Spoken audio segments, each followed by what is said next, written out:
get started, the credential link has been sent out a couple times now. Fill that out, please, if you're planning on coming.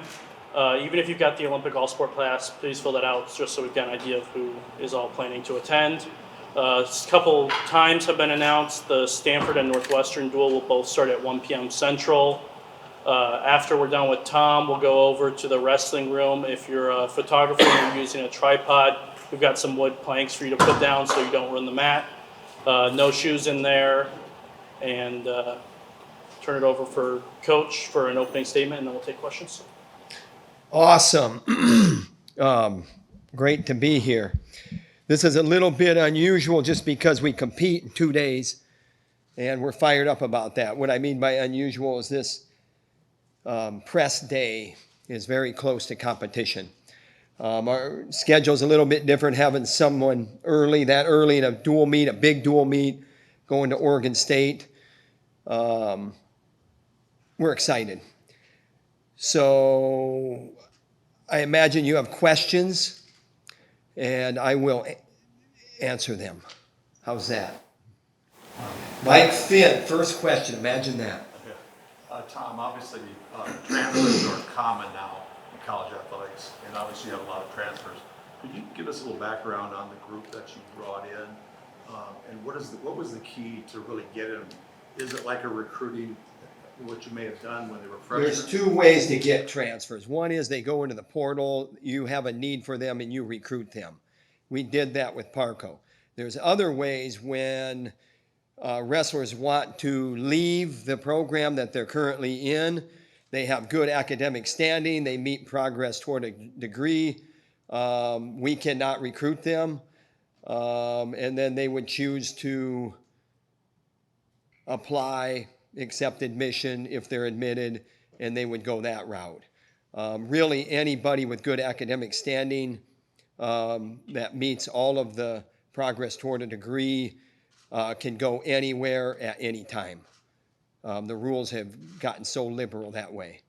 So to answer your question, there's a lot of ways to transfer. There's a lot of ways to skin a cat, and I'll tell you that if certain personnel fit our roster needs, we're open to it. I don't have an opinion on whether or not that's good or not, good for athletics or not. We love it. The more that want to be here, the merrier. We love it. What is the key for successful transfer, especially for those who came from a program like Arizona State, where I think Zeke Jones might be a lot different from a Tom Brand? So how does that work out? Zeke Jones is a worthy opponent. I got enough problems running my own program to try to, evaluate what's going on in his program. But for them to adapt to you is what I'm saying, as opposed to... That's not my concern. My concern is the more the merrier. If you want to be a Hawkeye, be a Hawkeye. If you don't, then you don't have to be. Nobody's twisting your arm to stay here, and nobody's twisting your arm to come here. Now, recruiting it's competitive. So maybe we'll, work a little harder on some of our better, bigger needs. We just had a recruiting weekend last weekend. We had a whole bunch of juniors in and a whole bunch of high-powered juniors in, and we got to do a good job. And we got to do a good job in the portal, and we got to do a good job wrestling uncommitted, unsigned seniors in high school. So you're recruiting juniors in high school, you're recruiting seniors in high school still, maybe. You're going to look at the portal. You don't have a crystal ball. You don't know what the portal is going to look like, but you're going to look at the portal. That's going to be interesting, the week or day or whatever after the conference qualifier or the NCAA tournament or whatever that timeline is. That's always interesting. And we're gonna have a presence. We're going to do what the rules say we can do, and we love it. And Heer announced this summer he's focusing on wrestling full time, so he's got him right away this year. What can we expect from, a dedicated Heer? What do you think we'll see? First of all, you've seen his progress through the trials process in early June, making that U20 team, and then into the U20 Worlds as a heavyweight in the beginning of September. So July, August, September. That's 3 months. 3 months solely dedicated to wrestling, and we love that progress. The biggest thing with Ben Keer is he is a conscientious guy. I think that's a good trait anytime, especially when you're young, is that you want to make sure that your I's are dotted and your T's are crossed, meaning it's good enough just isn't going to cut it. And he looks for feedback. He asks for feedback. He's mature in that regard, meaning thick-skinned, to the point where if he's not asking and he's getting feedback, he'll take it. He's a curious fellow, very curious. We love him. What have Parco Teer and Buchanan added to your room? They want to be here. There's energy. They all three have a different approach, but the similarities is just like, I mean, we haven't even talked about Drake Ayala. Drake Ayala is a runner-up returning in this program, moving up a weight, and he's the bedrock. And so we're excited about that. And you asked about Ben Keer, but, you know, we have another runner-up coming in as a transfer with Teemer. But the thing that those guys have that super competitive wrestlers or athletes have is that they want to win. And the good thing about the transfer portal is if things get stale where you're at, you can leave and nobody can keep you out. So whether or not things were stale where they were or for whatever reason, we're the benefactor of their decision to want to be an Iowa Hawkeye. Looking at the lineup, there's only Mike Caliendo's one guy staying at the same weight, and also from that postseason lineup, a lot of other guys shifting, so there's a lot of new. So how would you kind of describe, I guess, the vibe in the room and the culture with so much new around the program right now, too? Vibe and culture in the room is something that you'll have to come and see for yourself. I'm not going to sit here and, you know, tell you that we have great culture in our room. You figure that out for yourself. You know what? We love that when a guy makes a decision, whether he's staying at the same weight or going up a weight, he makes that decision with conviction. We love that you can maybe move up into some uncharted territory and still be a dominant wrestler. Drake Ayala has that opportunity. I mean, I'm not a guy that makes predictions. You all know that in here. I say that all the time. But if I was making predictions, I don't think the weight class is going to bother him moving up. Anytime that happens, it's attitude more than anything. And, you know, I have some mentors of my own, Royce Alger, who moved up, and he did it for the good of the team. He didn't move up because he was bigger. He went from 167 to 177 his senior year, and he made a statement and was a two-time national champ at two different weights. And so you do things for different reasons, and when you do things with conviction, it doesn't really matter that we don't have anybody returning at the same weight class that they performed at. That could be a really good thing also. You mentioned 170, changing weight classes. 174, 184 is a spot that a lot of fans have their eyes on. Where do those two weight classes stand as we sit today, and do you expect that to change entering the season? We love Patrick Kennedy, who just got back from Albania. We love Nelson Brands. We love Gabe Arnold. We love, who else aren't they talking about? Who aren't they talking about? We love Angelo Ferrari. He's an 84-pounder. We love all four of those guys, and there's nothing wrong with sorting things out amongst friends. How's that? We love it. We love the competition. What have you liked about Angelo Ferrari so far since he's been here? I mean, things that you could guess that all super talented and driven young athletes, the characteristics that they have and possess. And he's probably got them to a little bit better degree. You're in the second year with the program. He had a lot of time off, and he's determined. He skewed curves on his healing process. Our medical team is top-notch. He's a beneficiary of that, and we're excited to see him on the mat. We also have Colin Schriever there. We're pretty deep at 41. Jace Juice Rhodes, is there. Jesse Ibarra is there. He's up a weight. He could probably go 33-41.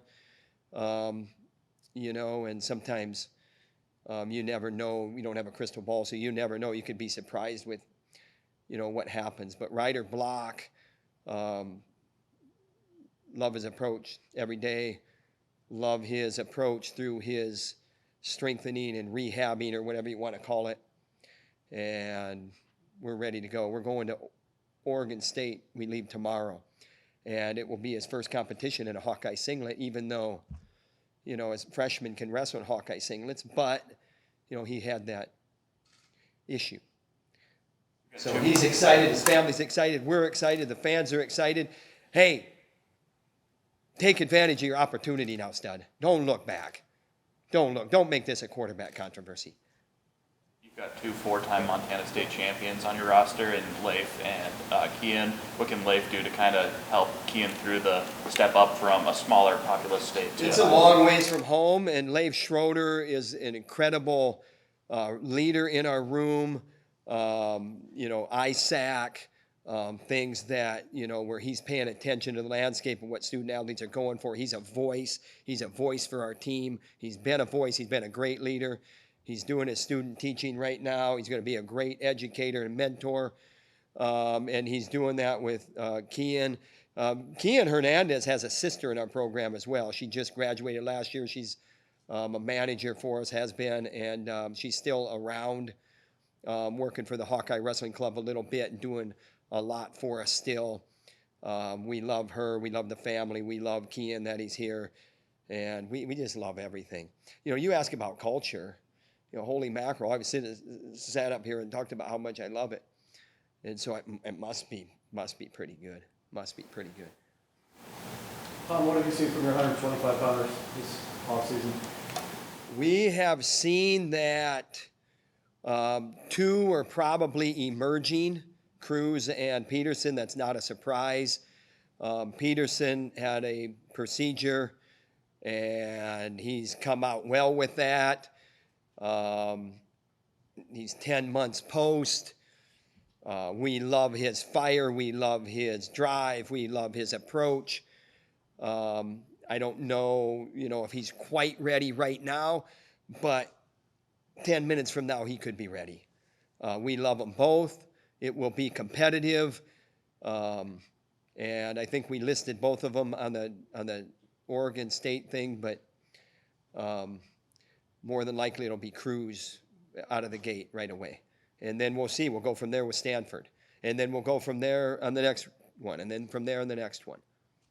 Nelson Brand has gone through a lot here, obviously. He knows that as both a coach and his uncle. What do you see in him that's made him be able to continue after all he's been through? I see a guy that weathered a storm. I see a guy that could have complained and took something and didn't really complain and actually used his awesome humor and his personality and actually made it work in its favor. I don't know how you do that, but he did it. And good for him. That was a bad deal. And we're not going to get back into that. But I love his resolve and his perseverance. And it's not something where you just snap your fingers, you wake up one day and say, hey, this isn't going to bother me, I'm going to do it. It bothered him. I mean, it's something that you have to deal with when things come down the path that way. And he, among others on our roster, handled it very, very well. And so, hey, we're glad. We're glad that he's, eligible on our team. His leadership, his presence in the locker room, his popularity with his teammates. He's a pretty popular guy and was raised quite well by his mother, my sister-in-law. How's that? What are you looking for most, just generally out of Saturday? We're looking to do what motivated wrestlers love to do, and that's go out and take care of business at every weight class. Doesn't mean it's going to be that easy. It's an opportunity. It's the first opportunity, even Steven. You don't get up, gallop faster because it's your first one. You know, we got to be even, Steven, steady, but why not kick everybody's butt the whole way through the season? And that's what we're looking for. And we're going to put 10 guys on the mat, and we're going to evaluate when we're done, and then we're going to come back. And a week from Saturday, we got Stanford, and then we got Bellarmine, and then we got Iowa State coming to town, and then we go to St. Louis for a two-dual thing, and then we got a little bit of a break. Then we go to the Soldier Salute, and then our Big Ten dual meet schedule starts, and then we end with Oklahoma State home. We got Ohio State at home. I mentioned Iowa State's at home. That's a decent home schedule. And then the Big Tens are at Northwestern, and the national championships are in Philadelphia. And it'll be like that. Talk about a winning mindset starting off the season. Ben Keeter's obviously a guy that is used to winning pretty much everything he does, especially on the mat. What have you learned from him in the past 9 to 10 months and a couple of losses that he took against really good opponents that may not have been a familiar experience for a guy like him? I learned what I described earlier, that he's conscientious. He seeks feedback. If he gets feedback that isn't like glowing report, he'll eat it and take it and absorb it, and he will use it, and it will make him better. He has thick skin that way. If you want to use some humor, he's scared to death of his mother. She's a pretty tough woman. We love the fact that he is full-time wrestling, and we'll see where this goes after this. This isn't something where, you know, we're sitting here hoping that we hang on to this, you know, through, you know, next year or whatever. Hey, the decision was made. All parties were part of the decision-making process, and after this season, we'll evaluate and we'll go from there. But I personally absolutely love that he is full-time wrestling since May, June last spring. Love it. One more. Tom, today the university announced guys sold out season tickets for the fourth year in a row. Can you kind of talk about what it means to have fans sell out 4 years straight? Iowa Hawkeye Wrestling is strong. We have to do a better job performing.